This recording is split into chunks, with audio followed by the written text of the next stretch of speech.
If you make the cost of money cheaper, what happens? More consumers come. Yes, you increase demand, yes? So we went from 6.5% in 2008 down to 3.3% by 2012. Let me ask you guys a question. When the marketplace starts to heat up and demand rises dramatically, what happens to the amount of expired listings? I'm sorry, what do they do? Decrease. Oh, decrease dramatically. So there goes my maintaining, yes? Yes. Yes. So I would love to report to you guys that I responded to that very maturely. That I said, hey, you know what? This marketplace is shifting.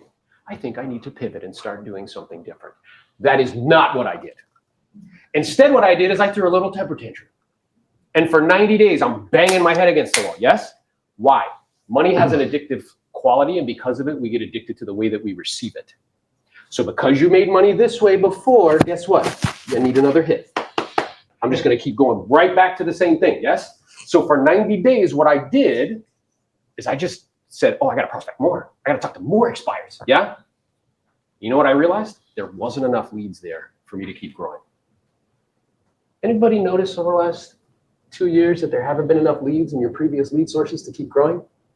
Yes. Okay. No. No. Well, he's on to it. Yeah. So I realized this, and for me personally, that was completely unacceptable to me.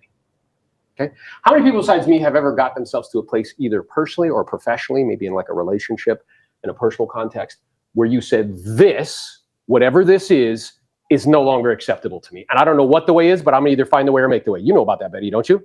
Yep. Went through that recently. And that's the state that you need to be in order to make meaningful change.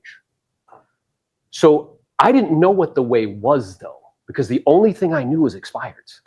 I heard one time, think about this, write this down if you're taking notes. If you only have one stream of business, you don't have a business. Guess what? Here I am thinking I'm the man doing 100 deals, 75 expireds, but they're all from one source. Dude, did I really have a business? Nope. You need multiple legs on a table in order for the table to be sturdy, right? So I did what I normally do when I don't know what the way is I sought out a guide. We are all looking for guides to help us to solve our problems, yes?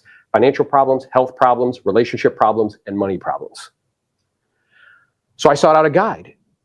I looked for the best coaches, the best trainers, the best mentors, and courses that could teach me about this lead source, because I don't know if you guys are aware of this. We live in heaven's waiting room. You're good, bro. Figure it out. You'll get it. So what I mean by we live in heaven's waiting room, we have the largest elderly population in the country. What's the second largest demographic in the country behind millennials? Louder? Boomers. How old are boomers? 65 plus. No disrespect to anybody in the room who might be in that age bracket, okay? But like, they're older. So let me ask you a question. What's the probability that that lead source will continue to be plentiful as time progresses? Very high. So got access to the best coaches, the best trainers, the best mentors, the best coaches, and courses that could teach me where to get the data, how to get their phone numbers, what to say and how to say it. This lead source became 50% of my business. I went from 100 transactions to 200 transactions in a calendar year on this lead source alone. You can clap now. Yeah, that's good. So, and I believe that everybody in this room with the right skill set, the right mental maps, overcoming some internal beliefs that stop you from reaching out to this group, you can accomplish anything I've done, if not more. And the reason I know that, the same way I know the sky is blue and the grass is green, is because this guy's standing next to me. So I taught Heath everything I know about probate. I role played with him personally 3 days a week for 6 months. As a part-time cop and a part-time agent, full-time cop, he did 21 transactions in a calendar year. Most agents are full-time agents and don't do that many deals. And almost all of them were from probates and estates. He recently retired, now is listing 2 to 4 properties per month from this source. So I know it works, the same way I know the sky is blue and the grass is green. And our intention today is to equip you with what you need in order to make this source a meaningful source. Because let me ask you a question. If we go from 6 to 7 million transactions in a calendar year to 3.8 million, and if 90% of all homeowners who own a home have mortgages less than 6%, who's selling? Who? People that have to. Yes? Yes. Period, end of story. Whether it's financial hardship, Adelis works in that particular source, Death, divorce, job relocation, right? And if we live in heaven's rating room, death would be the one to do. Yes or yes? Yeah. Got it. Okay. So I've spent the last 17 years of my career. I sold over 2,000 properties, 80% of that business being listings sold. Coaching company, 100 coaching clients, 12 of which make over $1 million a year. I own part of a Keller Williams office, sold it back, and in 2.5 years have grown the Elite Builders Nation into 364 agents in 15 states. That also deserves a clap, yes? So what we're going to do today is something that you guys are not used to. Because I know you guys go to events, you go to learning events, you hear a lot of wispy platitudes. You heard a lot of, you can do it. Most people teach mindset because they can't teach tactics. So what we're going to do today is tactical. Me and Heath are going to role play together this conversation. As we're role playing it, I'm going to stop and break down what's happening and what we're doing and why. So that way, when you leave here today, you can leave with something you can actually go into the marketplace and make money. Who's up for this? Say aye. Aye. I'm sorry, I don't know if I drove all the way here for that level of energy. Who's up for this? Say aye. Aye. Okay, good. Also, Aaron, before you start, I just want to say that at the end of the presentation, I have a QR code. So Aaron and Heath would role play, and they would send me the recordings, and I typed it all up and created a probate script. And so we'll give it away at the end. It's at the very bottom after. Yeah, we'll give it to you for free. Don't worry about it. You can just leave a tip. No, I'm just kidding. You just buy me a coffee. Yeah. All right, great. So I guess we can go ahead and begin that conversation. Yeah, that's Right? fine. So you could stand up if you want. Yeah. Sure.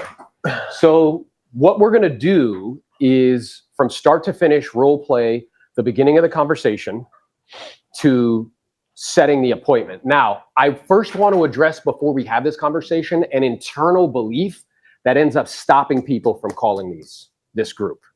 So what do you guys imagine is the internal belief that stops people from reaching out? Rejection. Like you're an ambulance chaser. Ah, you're an ambulance chaser. Yes?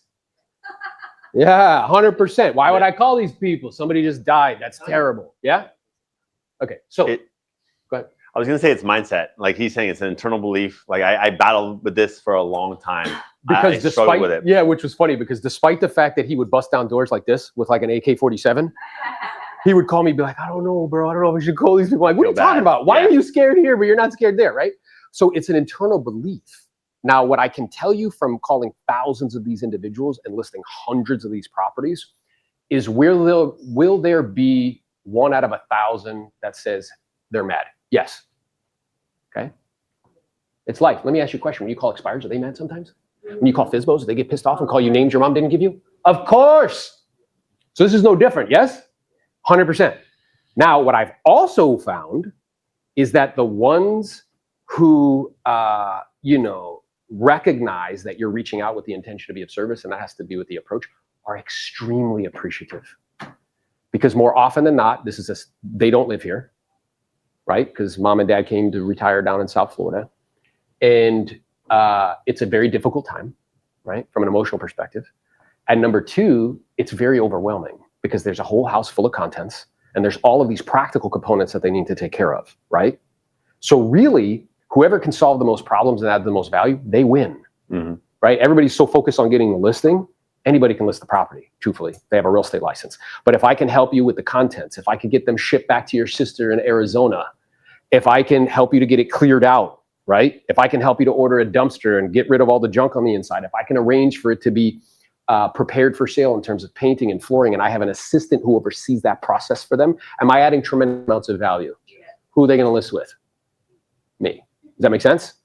Good. So as long as we address that internal issue, now the next step is where we have a conversation. So let's begin the conversation. I'll be kind of a seller. Okay. You'll begin with the opening, and what I'm going to do is I'm going to stop when he opens, and I'm going to break down what's happening. And this can be interactive, okay? So I want you guys to be like, well, what if he says this? Because I know you love to do that. And when you do that, I'll answer it, okay? Everybody good with this? Say yes. Yes. Okay, good. Go ahead. Ring, ring. Hello. Hi, may I speak to Aaron? You may. Yes, this is Aaron. Hey, good morning, Aaron. My name's Heath. I received your information when my team pointed out that very shortly, if not already, you'll be appointed a representative of your family's estate. And the reason for my call, sir, is that I own a real estate business here in South Florida that specializes in the probate and trust process. And I know I might be premature in some way. I was just reaching out very respectfully just to see if you knew if the estate was planning on keeping the property or maybe leaning a little more towards selling it at some point in the future. All right, pause, stop. Okay, good. Clap it up for Heath. Hey, because just so you know, if I was to ask any of you to do this, this would happen. Like you would get very uncomfortable very quickly, okay? So it's awesome that you're standing up and doing this. Yeah. And it demonstrates like professionalism. So what's happening here at the beginning? If you want to be perceived as a guide to help people to solve their problems, you have to deploy two things.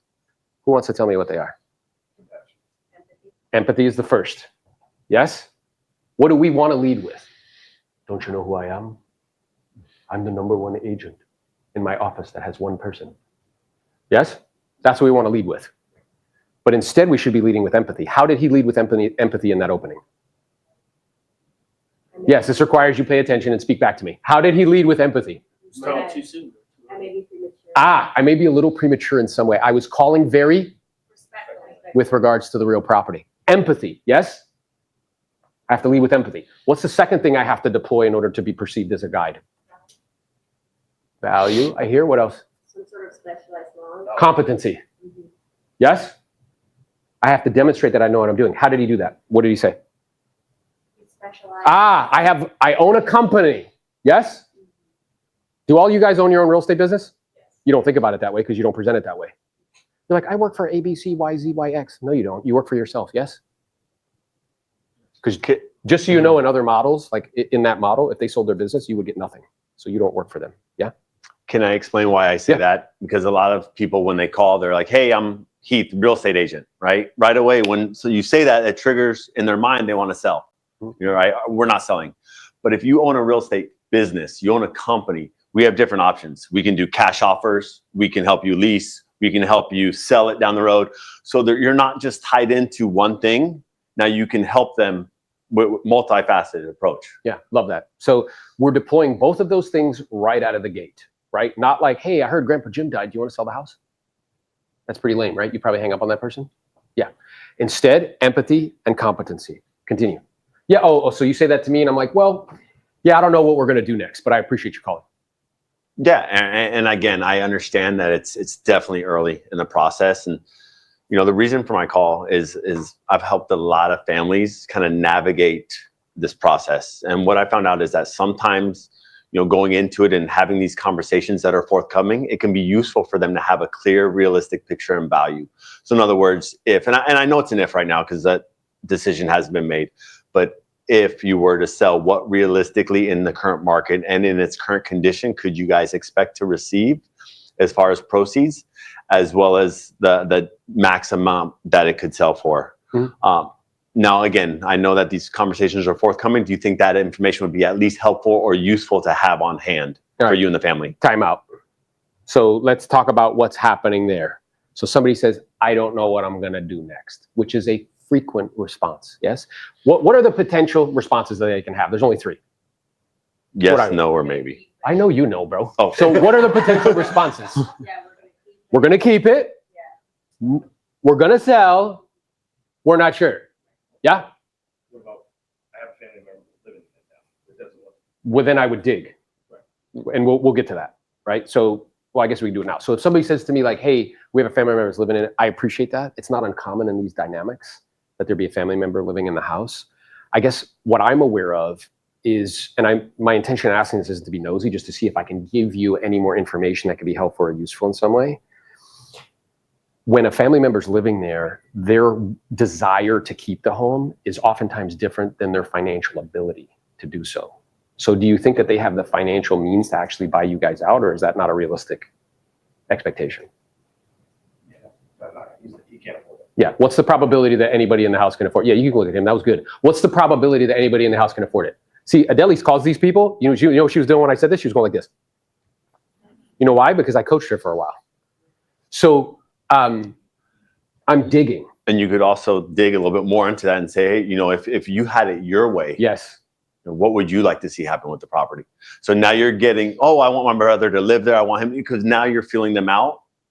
And then you see where the personal representative stands. That's perfect. So those are 2 different ways to get clarity. So yeah, I mean, it's clear to me that, you know, there's somebody living there, and thank you for sharing that with me. Whenever they give you information, say thank you, because they don't have to. Yeah? Notice when I said my intention isn't to be nosy, why am I doing that? Because if anybody asks you a question, what do you feel like they're doing? Yes. And if I say my intention in asking it is to find out if I can give you any information that could be helpful or useful, who's that about?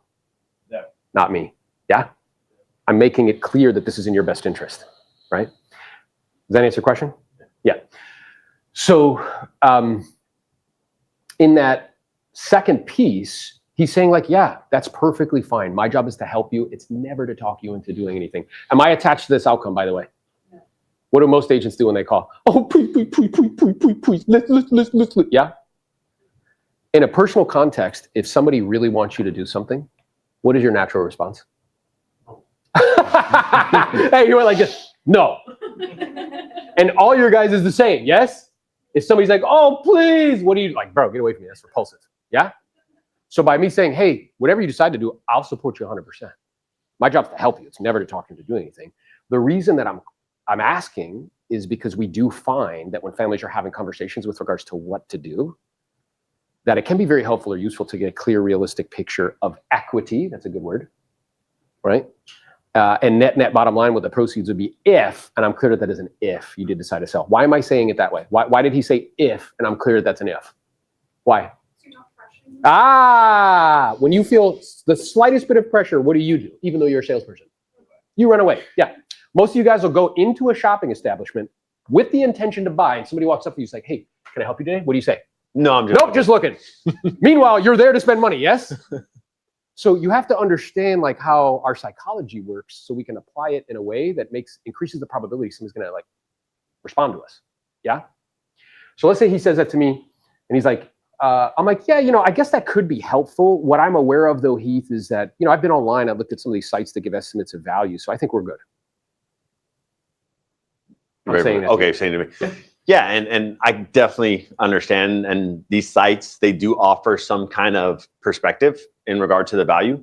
However, when we take a closer look at the market, kind of a market snapshot, what I'll send over to you is a tighter, realistic range. So we can kind of compare apples to apples to see what's actually happening right now in that community. And I don't mind. It's something that I'll be able to send over to you in an email. And this, if that's useful to you. This leads me to my next question, and that's when I jump into the ancillary services. Do it. Okay. Leads me to my next question, Aaron. And again, I don't know if it's necessary in this specific set of circumstances, but sometimes families can use some extra help, either preparing a property to sell or to keep, as far as getting the contents cleared out, such as an estate sale for items inside that may have value, getting donations lined up and getting the property cleared out, or even maximizing the value by doing some light handyman work, cleaning, painting, just kind of preparing the property. And again, I don't know if that's useful, but do you think some of those services could be beneficial to you and the family moving forward? Time out. What are we doing? Adding that. You're doing it, Peter. You understand, yes? Because what's the real challenge that they have? Yes, selling the property. But by the way, who can help them sell the property? Anybody who has a real estate license, yes? Yeah. So we're here trying to get listing agreements where what we should be looking for is problems that we can solve. Because whoever solves the most problems wins. Yes? So let's think about this. Let's imagine for a moment, I don't know if anybody in this room has ever gone through this before. Let's imagine for a moment you live in another state. You live in Indiana. Grandpa Joe passes away. His house is completely full as though he's still living there. All of his stuff, there's a car you got to get rid of, right? There's contents on the inside. You got to sift through everything. Is that a tremendous burden? You have to take time off work, yes? To fly, right? It interrupts your whole life, yeah? Huge problem. So how could we take some of that off of their shoulders, put onto ours, and make it as smooth and easy as possible? How can we do that? Give me ideas. Guys, this is the interactive portion of the presentation. I know you're used to coming to presentations where you sit here and look like little good boys and girls. Really good vendors. There you go, really good vendors. Like? Besides Carla, because we did this together. Junk removal, good. What else? Cleaning service. Cleaning service, what else? Movers, yes. Painters, yes. Lawn service, yes. Contractors, yes. Painters. You said painters? Yep. What else? Lawyers. Okay, most of them have attorneys, but if they don't, yeah. What do a lot of them lack in terms of resources that if they had, they could fix the property up? Money. Money! So could you lend them money? Most of you guys are like, I would never do that. Okay. Bro, you just put yourself on the HUD. My buddy Jose, who I taught this to in California, is going to do $2 million this year in GCI. He regularly does that, puts himself on the HUD. Guess how much he charges them to do it? Nothing. What if I said to you, hey, let's say you say to me, man, it's in terrible condition. Because how many times are these in terrible condition? 90% of the time. Okay? Horrible condition. Mhm. And they're like, oh man, like we're getting all these offers from who? Investors. Oh, the Adelies of the world. Yeah, the Kevins of the world. They're making offers, right? Fine. No problem. Multiple options, multiple choices. And they're like, man, we'd love to be able to get more, but we don't have any money. What if you were able to say, hey, let me ask you a question, David. What if you could flip your own property? Would you do that? Tell me what you would say, though. I don't have. Yeah, what about the money? I get it. Well, what if we could come up with a solution for you and your family where we could provide the funds, oversee the modifications, and that could end up equating to you netting $50,000 more? Is that something you'd be open to? Yeah. Okay. So just by you saying that demonstrates that we should get together and discuss the options. May I make a suggestion? Yeah, well, based on what you've been kind enough to share with me, I'm hearing a couple things pretty clearly. The first one is you definitely want to sell. Not a question of if, it's just a question of when and how and who's going to help you. The second thing I'm hearing from you is that if you had access to a network and a team and someone that can oversee that process as well as resources, you wouldn't be opposed to putting some capital into the property so you and your family can net more money. So what I'd like to do is this, and I really wouldn't mind. We have a lot of clients that are at a similar stage in the process. And what we do initially is we schedule a very simple 10, maybe 15-minute phone or Zoom appointment where we can see each other. Because how many of these are out of town? Most of them. Most. And what I can show you and the beneficiaries in that time frame is a couple things very clearly. Number one, what would be top dollar if we decided to put capital in, and what we could get just leaving it in its as-is condition. Yep. The second thing we'll look at is net bottom line, what the proceeds would be to you and how the process would work if you hired us for the job and overseeing the modifications. And then at least this way, whatever you guys decide to do, if you decide to work with us or Kevin, you'll have all the most important information you need so you can make the decision that you feel is best in terms of how to proceed. Does that sound fair to you? Okay, if you were a homeowner in another state and somebody offered you to do that, what would you be thinking? This is fantastic. This is amazing. Yeah?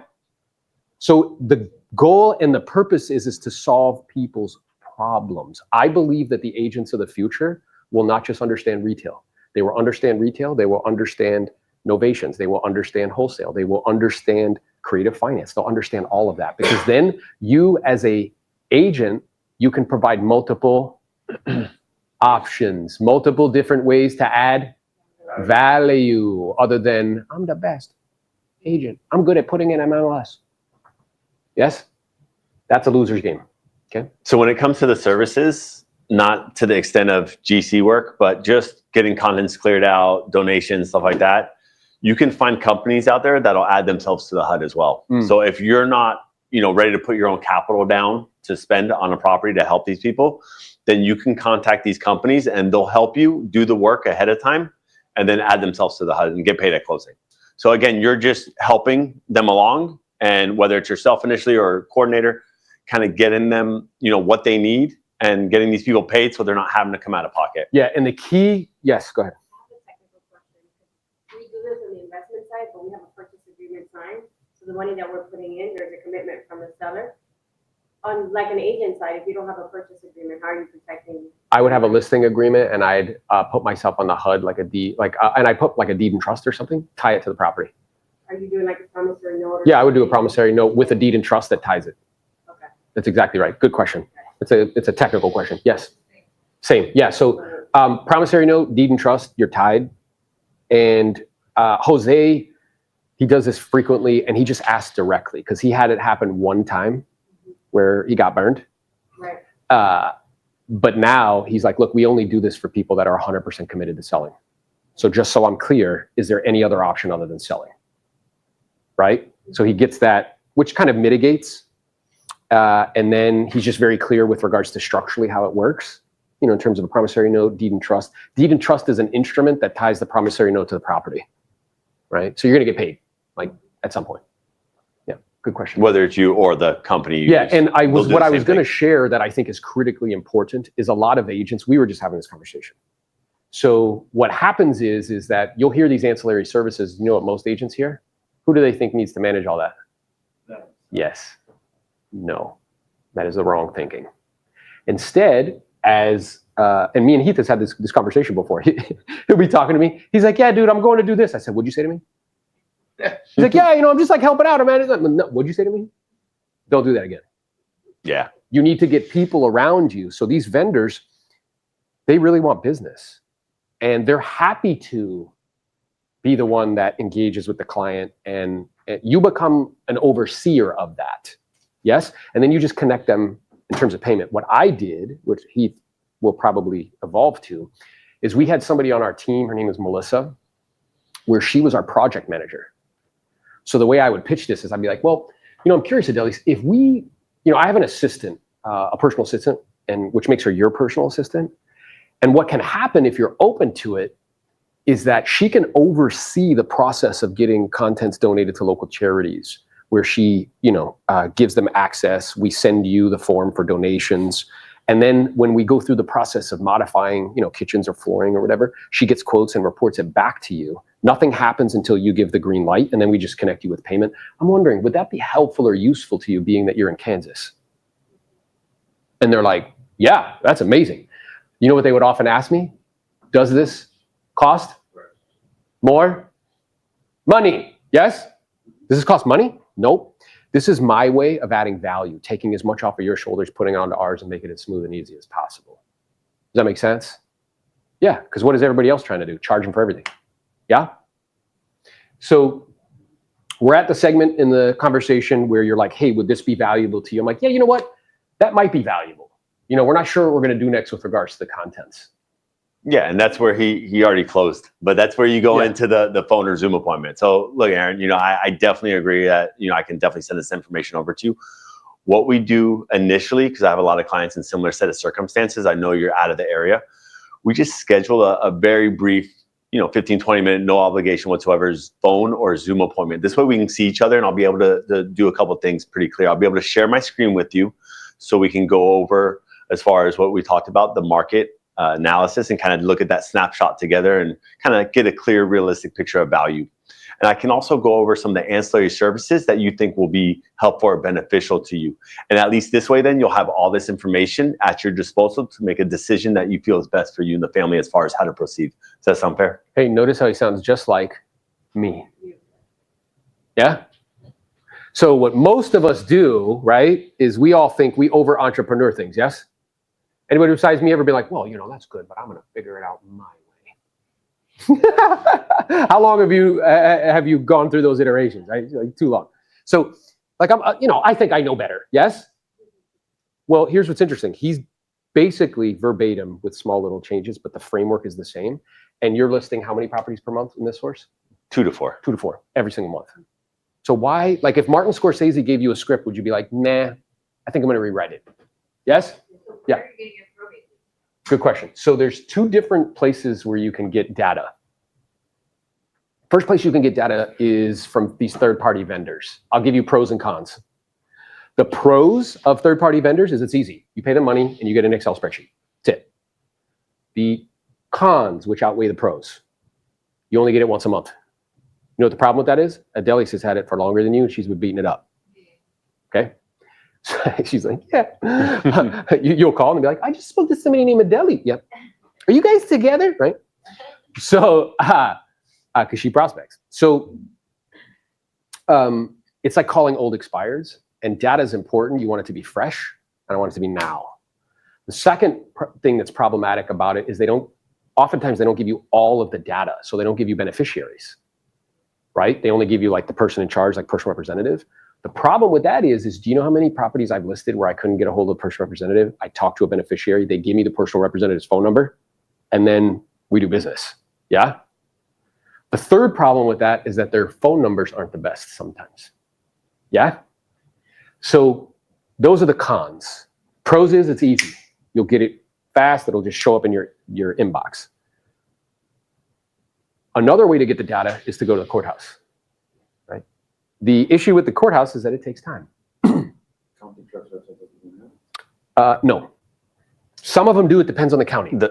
In Broward County, you can log in for certain credits and stuff. You can get in You have to there pay. on the site, and then you have to go through. You have to know what you're looking for, though. Go through each court document for the case, and be able to highlight and get the personal representatives, get the addresses, get the phone numbers, and then check and see if there's even a property linked to that probate. Because a lot of times people file probate doesn't mean there's a there's real property. They may do it just to get access to a bank account or what have you.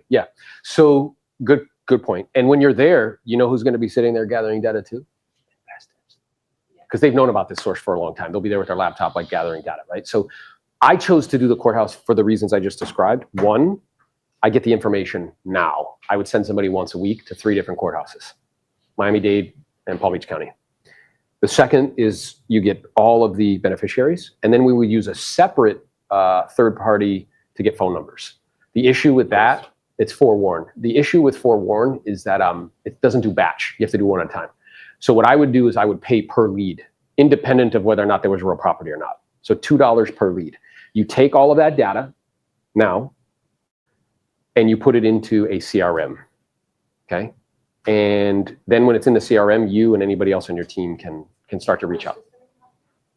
When you say system, what do you mean? We're skip tracing, I think. Oh, it's called forewarn. It's IDI core, but they also have, you can send them a batch. Forewarn? Core is IDI core.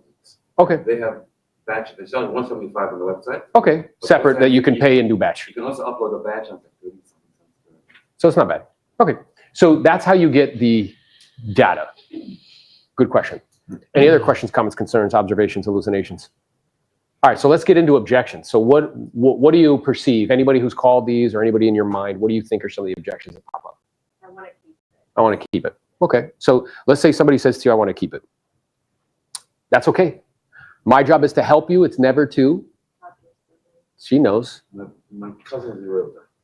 Wait, so let's stay here and then we'll go to that. So my job is to help you. This is the fun part, objections. Everybody's like, ooh, ooh, ooh. So yeah, it's okay. My job's to help you. It's never to talk you into doing anything. I guess I'm curious if you did decide to keep it, and my intention in asking is not to be nosy, just to see if I could provide any more information that could be helpful or useful in some way. Would your goal be to keep it as like a secondary home? Would your goal be to like rent it out like as a short-term rental? What were you thinking? Adelis, role play with me. What were you thinking? Are you going to keep it as a secondary home? Are you going to do a short-term rental? We're Or gonna rent it, fix it up and rent it. It only means work, so we're gonna fix it up and rent it. okay, cool. And then is your intention to hold on to it like forever, or is it more like you want to test out renting it with the goal and objective of some point you guys may move here and it'll be like your home? No, we're just gonna rent it. Okay. And have you ever been a long distance landlord before? No. Interesting. And would the intent, what did I just do there? You know what this is called? Down. Yeah, imagine I have grenades here, okay? I just went like this. And I let it explode, right? Why? I'm like, have you ever been a long distance landlord? She said no. What did I do?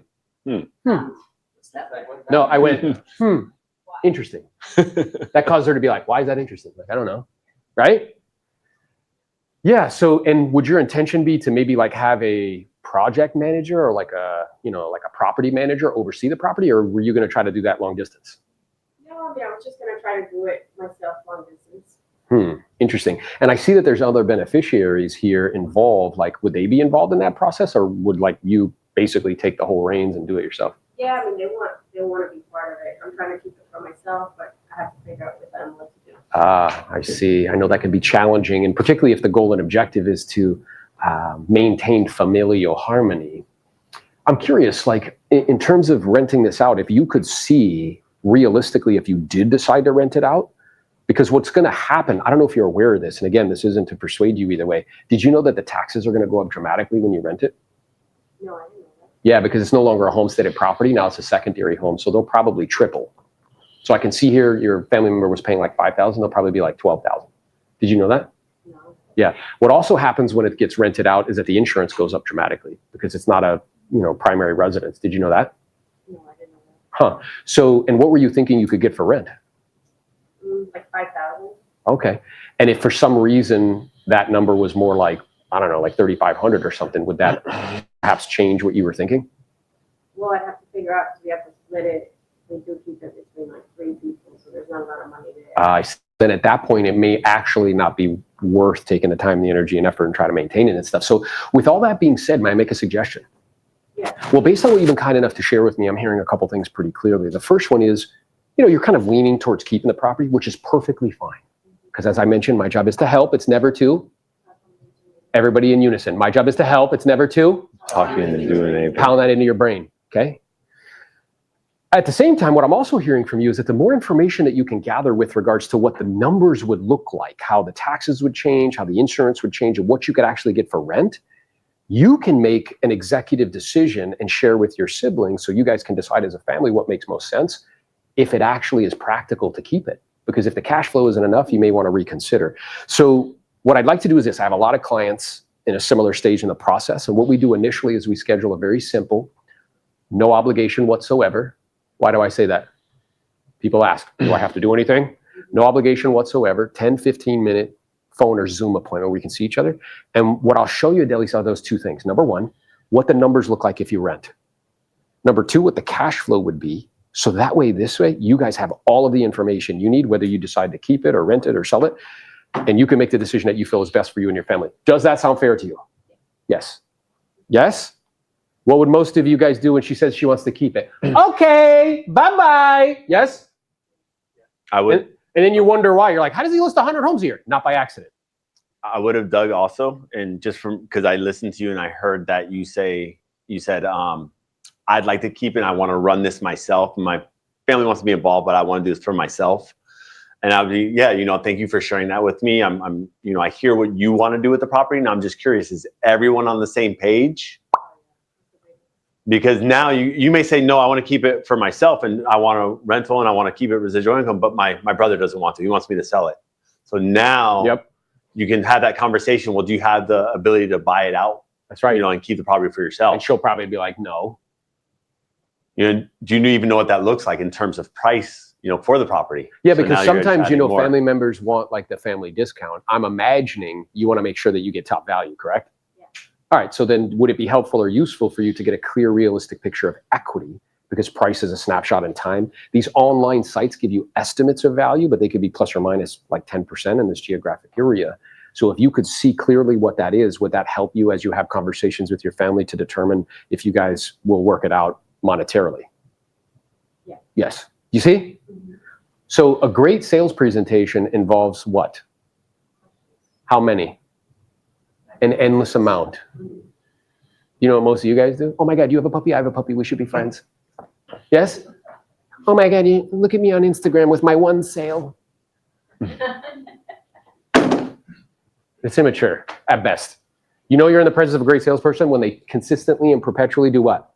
Questions, questions. Anybody besides me ever been in the presence of somebody who really knows what they're doing and you can tell by the quality of questions they ask? How does that immediately make you feel? Safe. I am in good hands. Yes? Awesome. Your objection, what? Yes.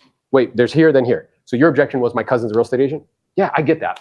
And you know what I'm aware of is that with these transactions, it requires a little bit more specialized knowledge of the probate process. And I find that it usually makes sense to get more than one opinion with regards to price, marketing strategy, and commission. So that way you could be sure that you're making the best decision for you and your family. Do you think that could be helpful or useful for you in this instance?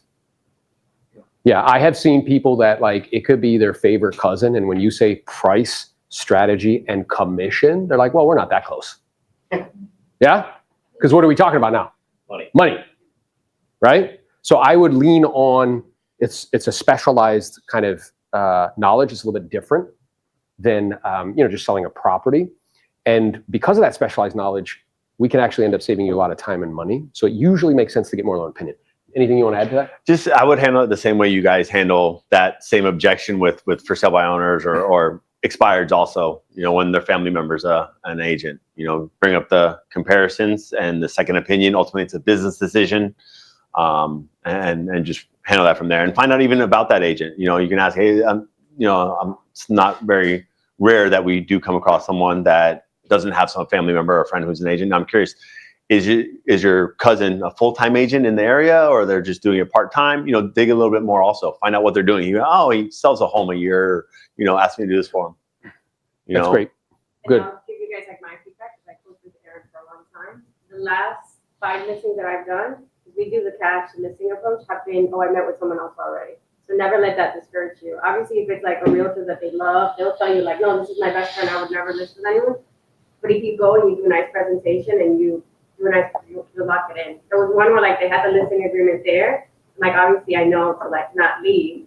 And I need to think about it. We went through that. It was a commission. We figured it out and I got it signed. And she's like, I feel so bad for this other person. But like it's a skill set that takes time to develop, but never let that discourage you from going because Feel like a superhuman when you walk out of there. That's awesome. I've had coaching clients call me. They're like, "This is like magic," and I'm like, "It's not magic, bro. If you know what questions to ask and how to handle it, for sure." Yeah. And the first guy I was when I first started selling real estate, I was actually on somebody's team, and he would take me on listing appointments. And when we would do that, we get in the car. He's like, "There's going to be hearts breaking all over Hollywood tonight." It always made me chuckle. Yes, ma'am. Yeah, so call reluctance is interesting.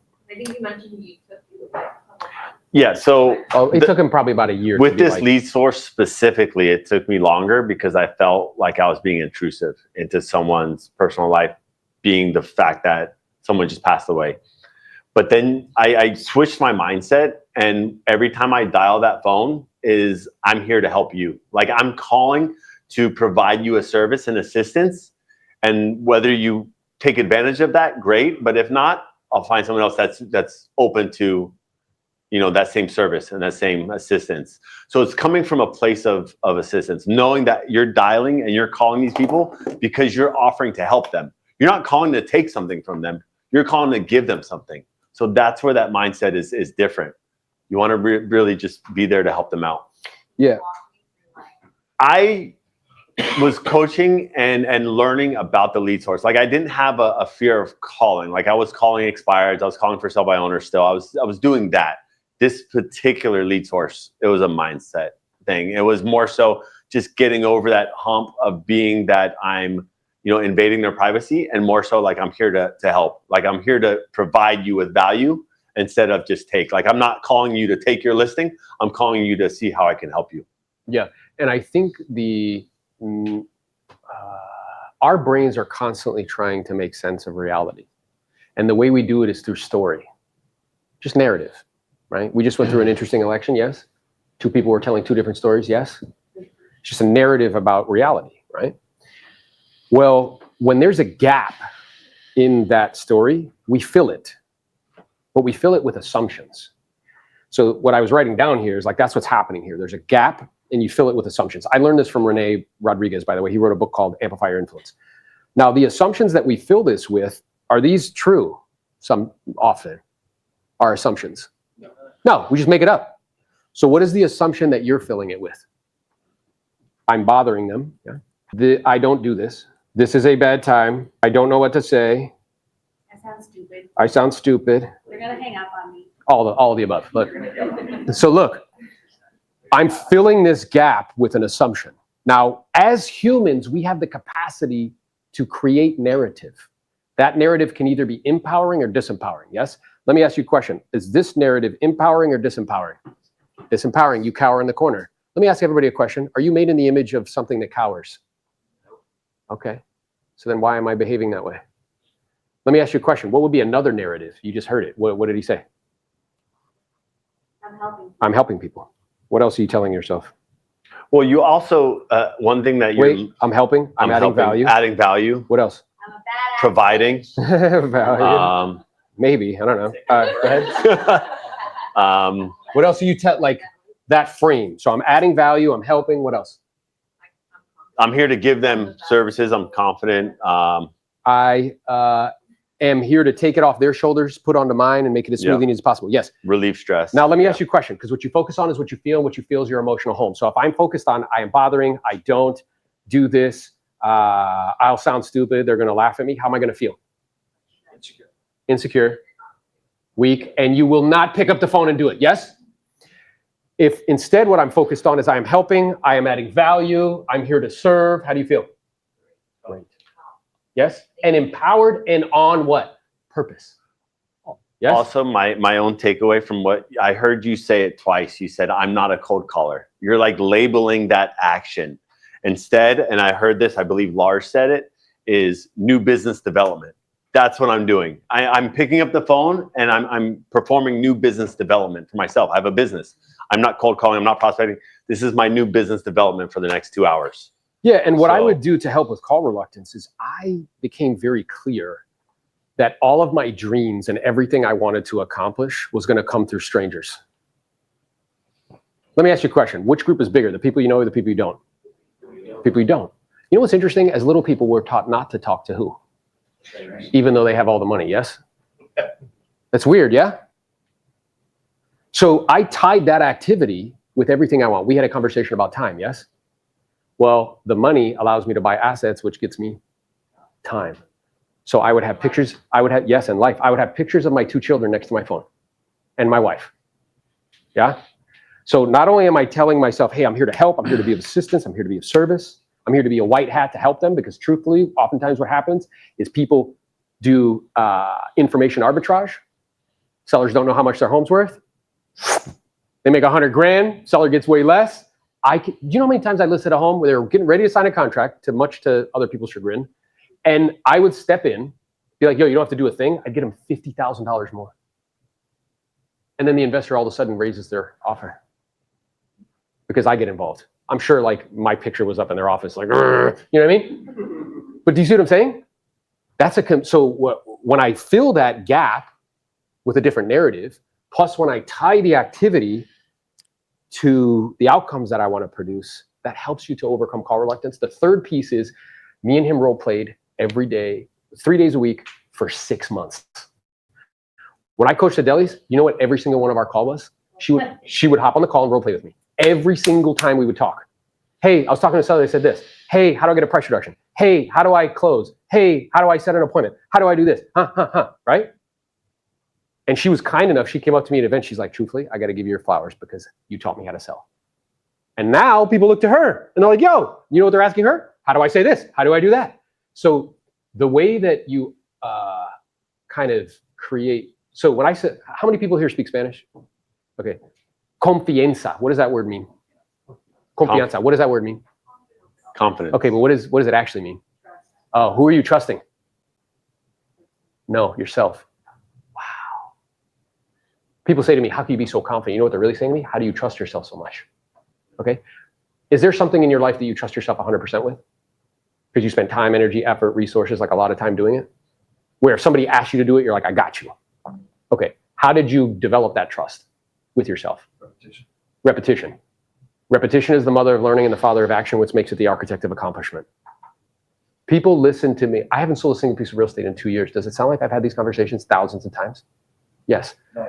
People listen to me role play and they're like, wow, that's awesome. And you know what they think? They think a magic sales fairy went like this and sprinkled dust on me. I did not come out of my mother's womb speaking like this. This is nauseating, disgusting amounts of practice. Yeah?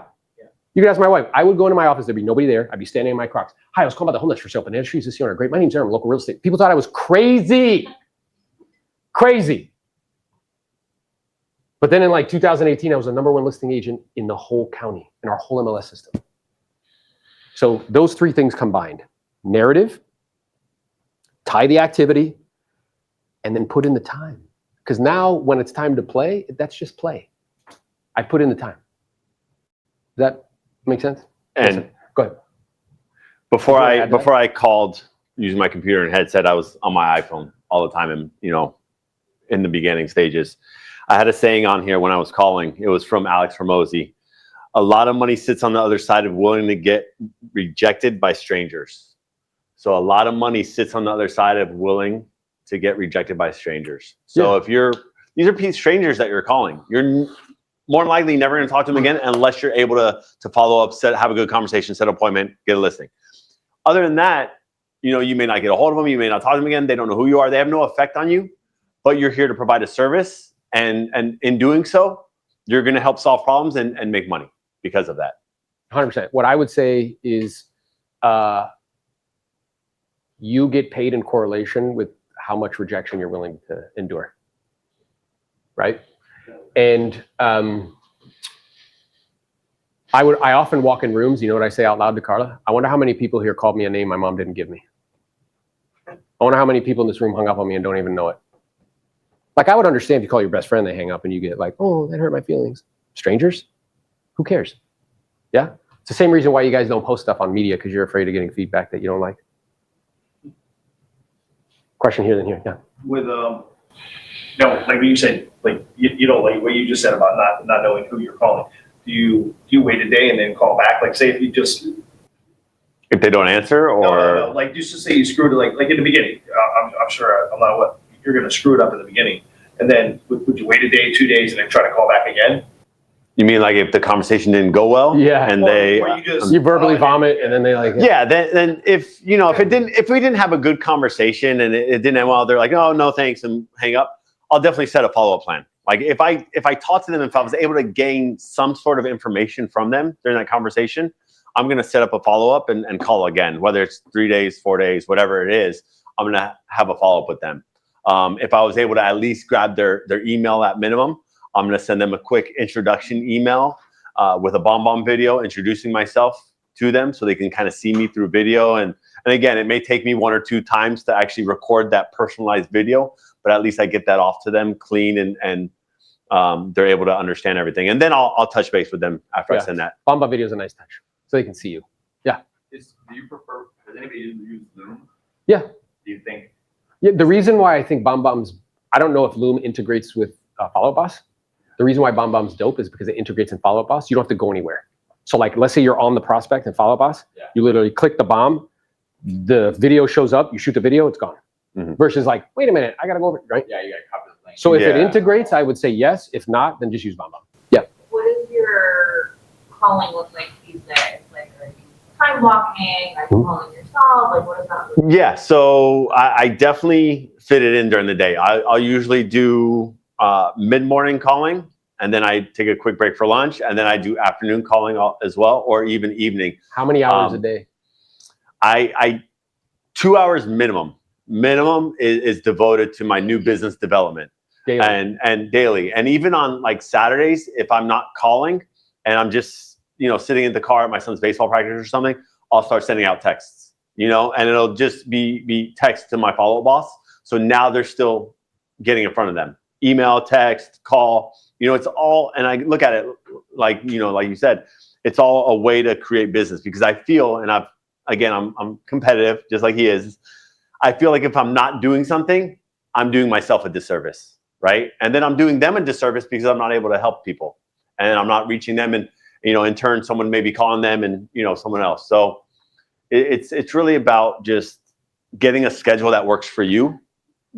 Yeah, and I sticking think, to it. I think that your goal dictates your plan, right? So depends on what your goal is. So if your goal is to do what he's doing, which is 2 to 4 listings per month, you're going to need to prospect 2 to 3 hours a day, 5 to 6 days a week. It's just what's required. I think the reality, I'm not suggesting it's true for you, but just in general, most people don't produce the outcomes that they want because A, they're unclear on what it's going to take, or B, deep down, they're not willing to do it. They just don't admit it. And then they play this whole game like, oh, I got to get back to it. I really got to try. The truth is you're just not willing to do it, right? So I think it just depends. If you want to take one listing from this source, yeah, like probably like 3 days a week, a couple hours. What I did to list 60 was 2 to 3 hours a day, 6 days a week. Right? So I think it just depends on what your actual goal is. And in that vein, I want everybody to hear me, okay? Pay very close attention to what I'm gonna say to you. How many people here grew up thinking that $100,000 was a lot of money? Yeah, all you guys. Do you know why you thought $100,000 was a lot of money? Because your parents thought this was a lot of money. Do you know why they thought it was a lot of money? Because it actually was 30 years ago. Yeah? How much were houses in Broward County 30 years ago? 80 grand. 100,000 bucks. I was telling Carl on the way here, I used to sell homes in Sunrise for $150,000, $180,000. They sell for $550,000, $600,000 now. Yeah? The lowest condo I ever sold during 2008, whatever, was for $13,000 in a 55 and older community. Okay? So the reason we thought 100,000 bucks was a lot of money was because it was 30, 50 years ago. Let me ask you a question. If you make 100 grand, right, gross, you pay expenses, your broker, whatever. You have business expenses, yes? Then you have living expenses, yes? How much money is left over? $500. At the end of the year, $5,000, maybe. Let me ask you a question. Can you get ahead doing that? I'm sorry, louder? No. Louder. So why do we settle for it? And let me tell you this, yes, I'll get to you. It doesn't matter who is the president. They can't change that for you. The only person who can change it is yourself. It's the only one. Yes? So you just have to expand what you think is a lot. Because I realized it wasn't, because you know what else is true? How many people's parents saved the way that they were supposed to? Yeah. Who do you think is going to help them? Yeah. That's what I became aware of. I'm like, oh man, they didn't save. They need my help. My mom lives in a condo that I bought her. My dad eventually is probably going to need somebody to help him. Guess who's going to help him? So as I'm thinking about what I want, I know what his goals are. He wants to sell 100 homes a year like I did. So with that, he has to follow a certain plan, right? He wants certain things, and he's clear on how to get it. And I do this, I was going to show you real quick. I do this every night before I call tonight, go to sleep, whatever. I write out my plan for the next day. And it has everyone I'm following up with. It has my time blocks in there. So if I write that, hey, I'm calling between 9 a.m. and noon, that's what I'm doing, because nothing else is in my plan, right? So, and I stick to it. But what happens if somebody calls you, or if somebody texts you, or somebody sends an email? What do you do? The way I do it is I call for it's like 50, 55 minutes, and then I take a 5-minute break. And if I need to. Is your email up in front of you while you're doing it? No. I'm sorry, what? No. Is your cell phone around you while you're doing it? Cell phone's there, but it's on silent. Oh, I'm sorry, what? Where do you guys keep your cell phone at all times? Yeah, that was actually a device, because I'm old enough to remember stopping at payphones. Yeah? Okay. You know what a cell phone ended up happening? Payphone was this way, me to you, yes? Now do you know what it is? Everything is where? Yeah? So you guys, you're like, oh, I'm so busy. I'm doing. No, you're not. Instagram. You're solving other people's problems that aren't yours. Yeah?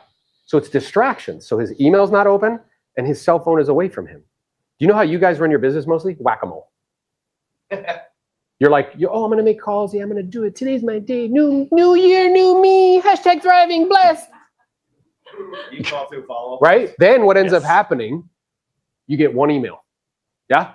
About your deal, singular. Yeah? Like, oh, well, I got to pay attention to that. So you completely stop doing what you're doing, and then you're not prospecting anymore. Yeah? So he set up a system in which he's insulated from that. Cell phone's away from me, email is closed. Right? The way that I would think about this time, this is like I'm going to a bank. People would tell me, I never see you out at night. I'm like, I never see you at the bank, bro. Yeah? This is what this is. Imagine having a cash register. What I thought of as you were saying, I'm in the rejection business. The more I get rejected, the more money I make. I remember standing in front of a room like this. I'm like, I made 7,200 contacts this year. I got 142 people to say yes. 142 times over 10,000 bucks is a lot of money. It's over $1 million, yeah? So creating an environment that makes it easy for you to stay on task, time on task. Yeah, you just have open on your screen your follow boss or whatever CRM you're using, your scripts right next to you if you need to follow those, and any property data website or anything that you can reference if you're having a conversation with someone. Love that. And that's it. So, I use Follow Boss. Go ahead. so when someone says to you, I just spoke to an investor, he's going to pay me cash. Yeah. I need to get rid of it. Yeah, here's what I'll say, and I want all the investors to perk up and listen to what I'll say to them. I'll be like, yeah, it's not uncommon that investors reach out, and for some people that makes sense to them. They're more interested in speed and perhaps efficiency, where they don't have to deal with anything on the inside. What I'm also aware of, though, is that the investor's intention is to make a profit themselves, and it's not uncommon where you end up selling for drastically less than what you can get on the open market. So we've had instances where we can help families get $30,000, $50,000 more than just that cash offer. Now, what investors will tell you is that that's going to take a long time to do and have a lot of friction. My experience is that's not true. We've sold properties in 3 days, 7 days. So if you could still sell the property quickly and make an extra $20,000, $30,000, $50,000 for you and your family, is that something that you would be opposed to? Well, If I said, is that something you would be opposed to? You'd probably be like, no, I wouldn't be opposed to that, right? Just by you saying that demonstration, we should get together and discuss the options, may I make a suggestion? Then I go into a closing sequence. And at the end of the closing sequence, so it sounds like you've decided that you're definitely going to sell. It's not a question of if, it's just a question of how, whether to sell with a cash offer or on the open market. And it also sounds like the more information you can gather right now, the better equipped you'll be, so you can make the decision that you feel is best for you and your family. Notice, is this about me? No. So what I'd like to do is this. I have a lot of clients in the same stage in the process. And what we do initially is we schedule a very simple 10, maybe 15 minute, no obligation whatsoever, phone or Zoom appointment. Why do I say 10 or 15 minutes? Because none of us have time. Yeah? Those 10 or 15 minutes conversations turn into 45 minutes. 40, an hour. 45. Yeah. Easy. So, and what I'll show you are those two things. Number one, if, and I'm clear that that is an if, you did decide to explore putting it on the open market, what would be top dollar? What would be the most amount we could expect to receive? And net bottom line, what the proceeds would be to you and your family when it shakes out. The second thing I could show you is our system and process that we utilize to make that happen very quickly and efficiently, and take as much off of your shoulders, put onto ours, and make it smooth and easy with some of these ancillary services. And then at least this way, whether you decide to go with the cash offer or you decide to put it on the open market, you'll have all the information you need so you can make the decision for you and your family that you feel is best. How many yous? 4 or 5, yeah? What do you guys say? I. Yes? Because where does that tell us our frame of mind is on? Me. Yeah? So when I say that to you, you're like, yeah, that's cool, right? So that's how I would handle it. And at what point, when we talk about the vendors involved, things like this, what point do you have to sign the listing agreement to make sure that? Good. Prior to that. So Now talk about this, because this was like a challenge for you. Prior to what? So me coordinating anything. So again, it's I want to ensure that, you know, they're comfortable and confident in me and my services. So in order to do so, that's when we go over the listing agreement, and that's needs to take place prior to me putting a lot of energy, effort, and time, or even pushing it off to a coordinator to do that work for them. Because in the end, you know, what is it going to do if I provide all these services and they go list with this guy over here? Yeah, and a lot of people try to be like the nice guy and do all the services, hoping that they'll end up going with you, only to have your heart broken when they do something else. Yes? Yes. She's like, yeah, that's happened to me. So instead, the language, how you can phrase this, let's say we present to you and you're like, yeah, well, that makes sense. So when can we get started on preparing it? Great. Well, so just so I'm clear, I'm more than happy to discuss kind of procedurally next steps. Just so I'm clear, it sounds like, based on our conversation today and what I'm hearing from you, that you've decided that you would like for me and my team to help you with the sale. Is that correct? Yeah. What do most of you guys do? You assume. What's the thing about assumption? Asset usually. That's right. And you end up running around doing all this work and not getting paid. Yes? So I'm going to be very direct. The thing with sales that makes it like kind of uncomfortable or squishy is a lack of clarity. Wouldn't you just like somebody to tell you, hey, I'm just being nice to you. I'm not interested in listening with you. Wouldn't that be great? You know what a magical way to find that out is? Ask them. That's it. So I'm asking you directly, right? So have you already decided you'd like me to help you with the sale? You're like, yeah, great. So then what we do in these situations procedurally is next step is my staff will send you the appropriate documentation, the listing paperwork. We're going to put in the additional terms and conditions that you give us permission to withhold it from the multiple listing service while it's being prepared for sale. Okay? You'll authorize it. And what that will allow me to do, listen to that language. What that will allow me to do is to get the vendors organized to begin the process of preparing the property for sale. What we can also begin to do is pre-market the property, let people know it's getting ready to come on the market for sale. So that way, when it is ready, we have buyers lined up, we can open up the floodgates and hopefully get lots of showings and offers. Does that make sense to you? Would you like to take advantage of that? If my staff gets you the paperwork today, when can we expect to receive it back? Most of you guys don't ask that. And then you know what ends up happening? You feel like a creep because you got to call them like 5, 6, 7 times a day. Anybody besides me find that disgusting? Doesn't it feel gross? Because they're like, yo, I want to work with you.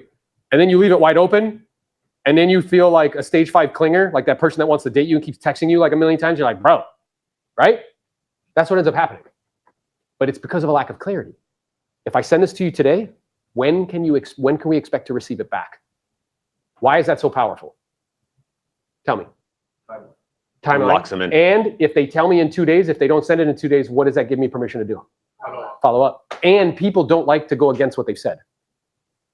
If you tell me you're going to do something in 2 days, you're probably going to do it.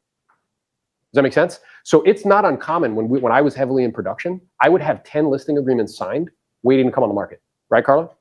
All the time. And then you So- have listings where you didn't do anything to the property and sold it as is. 100%. Right. Yes, And absolutely. then what I did is I also created relationships with investors where we could plug them into these types of opportunities. And what they would do is they would pay us a bonus on the buy side. A bonus on the buy side commission.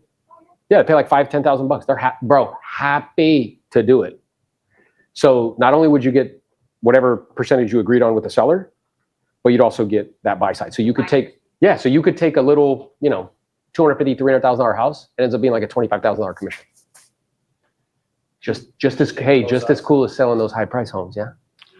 Also, what he brought up about the pre-marketing is huge, and that's how you can also get those necessary documents authorized prior to the home going on the market. That took you to another level. Yeah, because a lot of times people are hesitant. Some of the objections you may get is that, well, the attorney says we can't sell it yet, or maybe there's it's not a homesteaded property, it was an investment property, so they have to wait for a little longer.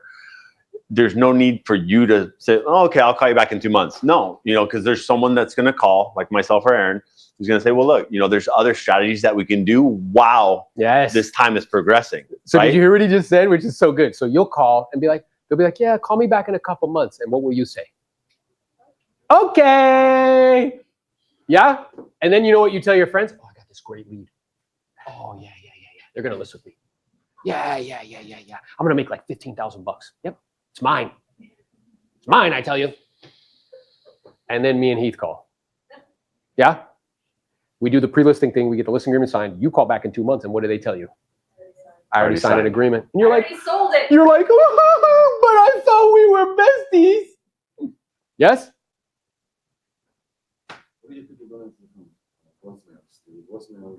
It depends. For me, if they say their name, like, hi, this is Aaron, leave a message, then I know I had the right number. Then I'll leave a message similar to my opening. And I do get calls back through voicemail. If no one answers, I'll shoot a quick text. Because a lot of times I know nowadays, a lot of people don't answer numbers they don't know on their phone. How many of you guys get mad when somebody calls you versus text? Yeah, you would prefer what? Text. So we found when we looked at those metrics, texting 17% response rate, telephone 2%. It's much higher. So if you're not using a CRM though, you can't do it efficiently. So because he's in follow-up, see what you would have to do right now is you would call them, then you'd have to text them, then you'd have to send an email, right? But if it's all in one place, you could do all three of those things at the same time. I can send a bomb video, I can text message him, call him. Yeah? Yeah, I click on call through Follow Boss, then no answer. I have a text message template already established. Click on send text, it sends right to them. And then I'll move on to the next one. Later. Yes, of course, yeah. If I still didn't hear anything, then I'll give them another call. It's usually like 4 touches per person, 4 to 5. I'll try to reach out, whether it's email, text, or through phone calls. Yeah, so I'll definitely, and again, he brought it up earlier, definitely call the beneficiaries that are listed because you may have a wrong number for the PR. And I've even come across sometimes where the actual beneficiary is handling the affairs of the estate, not the person who's listed as the PR. You get a hold of the beneficiary, they're like, yep, I'm handling everything. Yeah. So I spoke to one recently that I closed over here in Hollywood where the brother handled everything, even though the sister was named the PR. There you go. Was that because there were different locations or he was in the property? It was just because she was here in Broward. He lived a little further north. So she did all the paperwork for the PR and she became the PR, but he handled It's everything. just like relationship dynamics. You know what I mean? Yeah. How do you know who has to sign? Good question. So my professional experience is the following. You want to find out if there's any disagreement. If there's disagreement, personally, I'm out. Because it's a complication, it's going to take too long. It's me personally. I think the okay leads hide the fantastic ones. Most of you guys spend too much time on okay leads. If they're not an 8, 9, or a 10 for me, I'm not interested.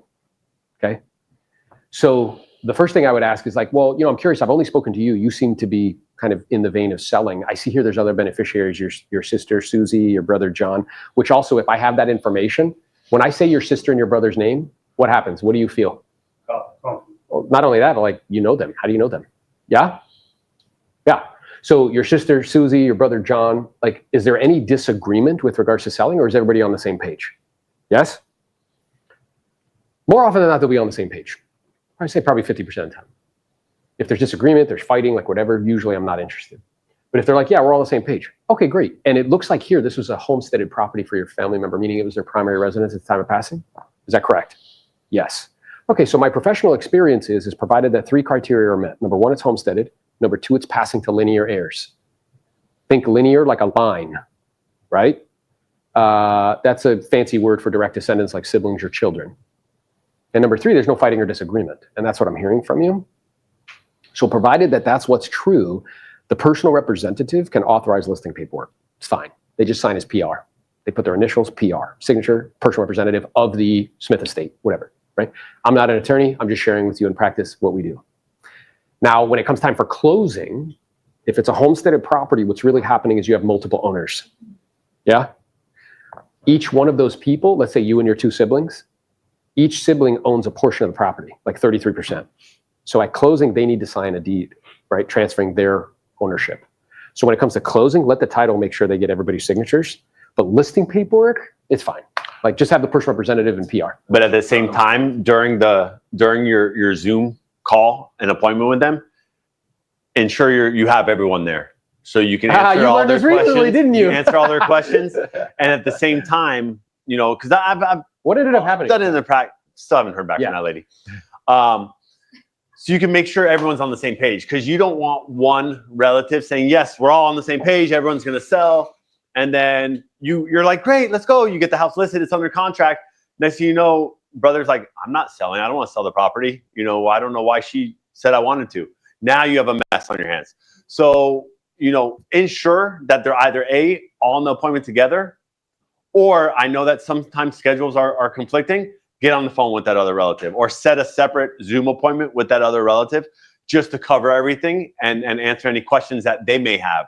Because I'm aware that I know you're going to pass information on to your brother, and I'm confident that you're going to do a great job. However, I do prefer just to link up with them, whether it's Zoom or phone, just so I can ensure that all their questions are answered and we're all moving in the right direction. And I could do a great job for you and your family. Does that make sense? So he learned this the hard way. He calls me and he's like, bro, what happened? I talked to them. They were like, yes, I'm going to list with you. I was talking to the PR. She said she's handling it. And, she said she was handling it. And I sent them list of paperwork and they ghosted me. Anybody had that happen besides me? Yeah. And I started asking questions. I'm like, are there any other beneficiaries? He's like, oh yeah, brother, but she told me. I'm like, did you talk to him? Nope. I'm like, that's the problem. Yeah? Because when there's more than 2 people in a room, it's a crowd, yes? Everybody has their own opinions. So what I told him is what you're doing is you basically want to create an environment that dramatically increases the probability that you're going to get a contract signed. And if there's multiple decision makers, make sure they're involved. Either you get on the phone and talk to them. I've had where they have an agent that's helping them to find an agent down here. Anybody ever had that before? Yeah, guess what I do? What do you think I do? Based on what I just told you, what do you think I do? I get the agent on the phone. I want them present during the presentation, because who's actually the one that's going to guide that decision making? That agent. You're like, oh, but I talked to the owner and me and her were buddies. Like, she has a doggy and I have a doggy. Nope, you're not talking to the decision maker. Yes? So just corralling everybody in a room, presenting, and increasing the probability that they're going to get something signed. We even, one of my other recent listings, they actually had a Zoom and they invited their probate attorney on the Zoom with me. Love that. Because they wanted him to be part of the interview process as well. Dope. And then when you're professional and whatever, and the attorney's there, they're like, yeah. He's like, yeah. This is good. And you're saying things that, the probate attorney agrees with, and you're demonstrating competency because you're knowledge process. Yeah. It's a homestead, like all that. Right. So it's different procedurally. So in order to transfer clear title, that's why you need to go through the probate process.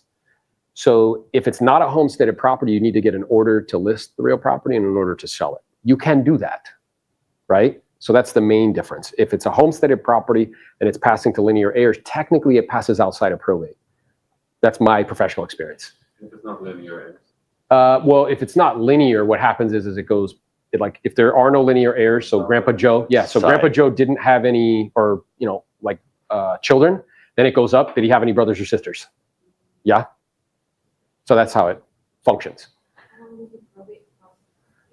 Depending on the attorney, truthfully. So attorneys are like contractors. No disrespect for attorneys if you're watching, but they usually throw a lot of stuff on the wall. and like see what shakes out, right?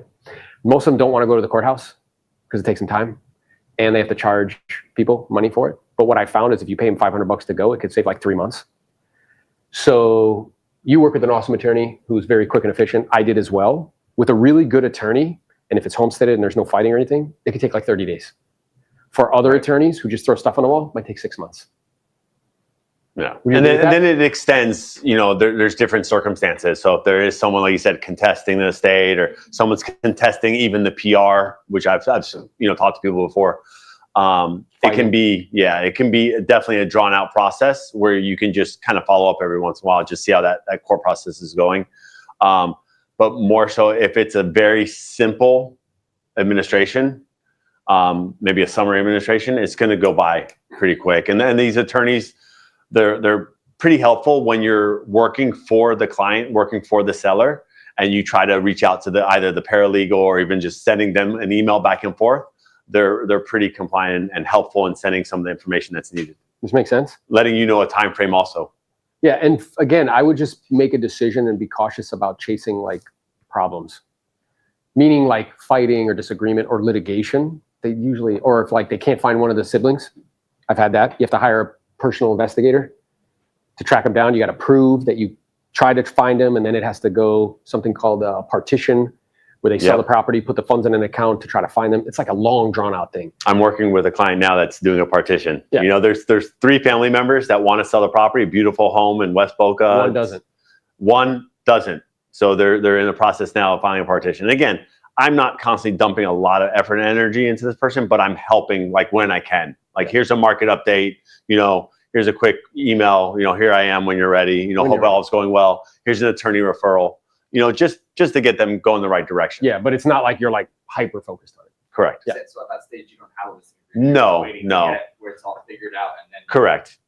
Yeah, and I think like in summary, guys, like you really have to make a decision. This is cool because it's captivating your attention. It must be valuable. Is just so you guys know, your attention spans are like 3 seconds on TikTok. Just so you know. So for something to captivate your attention for an extended period of time, it must be valuable. In summary, this is a fantastic lead source. Okay. The last time we had transaction volume drop from 7 million, like this drastic of a drop, we were at 6 to 7 million. This year, we're on track for 3.8. The last time we had that amount of drop in transactions, how long do you think it took to get back up to the high? A decade. Yeah? Sanders, room? Here we are hoping and wishing and praying. Oh, I really hope the new administration. Oh, I really hope interest rates. Oh, I'm praying to the real estate gods. It took 10 years to get back to the previous volume. There's always deals to be done in the marketplace. You're only one relationship away from finding them. Our intention today was to be that relationship for you guys. So how many people can say emphatically that you can walk out of here with something tangible you can make money with? Yes or yes? Yes. All right, terrific. So with that, what we're going to do now, you think we should take a break for like 10 minutes? No, okay. So what we're going to do now is I'm going to pivot and have just a very quick conversation with you with regards to something that dramatically changed my life.